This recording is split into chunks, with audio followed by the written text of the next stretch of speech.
SIR મતદાર યાદી સુધારણા પ્રક્રિયા શંકાના દાયરામાં આવી। નવી એસઆઈઆર પદ્ધતિ મુજબ મતદાર યાદી સુધારણા હેઠળ મતદારોના મતદાન હક છીનવી લેવાની ઠેર ઠેર ફરિયાદો ઉઠી રહી છે।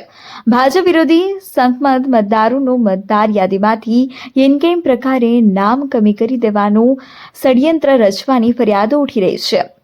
મીડિયા સૂત્રોના માધ્યમથી મળતી માહિતી મુજબ ગુજરાતમાં વિધાનસભા દીઠ આશરે 20,000થી વધુ મતો રદ કરી દેવાનું ષડયંત્ર હોઈ શકે।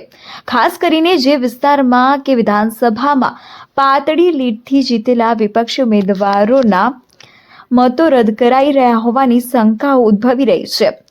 શાસક પક્ષ દ્વારા પોતાના કાર્યકર્તાઓ મારફત લાગતા વળગતા વિસ્તારોમાં શંકાસ્પદ મતદારો સામે 100 વાંધા અરજીઓ કરવાના આદેશ આપવામાં આવ્યા હોવાના આક્ષેપો કરવામાં આવ્યા। ત્યારે આમ આદમી પાર્ટી ગુજરાતના 182 અરજદારો દ્વારા મતદારોના મતદાન હકો છીનવી લેનારા electoral registration officer, assistant electoral registration officer, district election officer, chief electoral officer તેમજ chief election commissioner of India વિરુદ્ધ મહેસાણા કલેક્ટરશ્રીને લીગલ નોટિસ પાઠવવામાં આવી।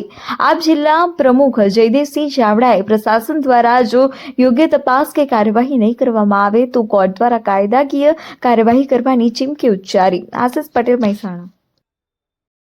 તમારી ઓળખ આપો ને આજે કયા મુદ્દે તમારે આ મીડિયા સામે આવવું પડ્યું? જયદેવસિંહ ચાવડા, આમ આદમી પાર્ટી જિલ્લા પ્રમુખ, મહેસાણાથી। જે રીતે આપણે સૌ જાણીએ છીએ કે ભારતીય જનતા પાર્ટી જે ગત ચૂંટણીના અંદર જે બૂથ ઉપર એમને ઓછા વોટ મળ્યા હતા, નહિવત વોટ મળ્યા હતા, એ તમામ જગ્યાએ વોટ કાપવા માટે એસઆઈઆરને એક માધ્યમ તરીકે ઉપયોગ કરી રહ્યા છે। અને આ સરકારી કચેરી અને ચૂંટણી પંચની મિલીભગતથી જે ડૉક્ટર બાબા સાહેબ આંબેડકરે જે મતનો અધિકાર આપ્યો છે એ અધિકાર છીનવવાનો પ્રયત્ન થઈ રહ્યો છે। સાંભળવામાં એવું પણ આવ્યું છે કે ભારતીય જનતા પાર્ટી દ્વારા દર બૂથના અંદર 100 વધારજીઓ આપવાનું ટાર્ગેટ આપી દીધું છે। તો આ ખરેખર નિંદનીય છે।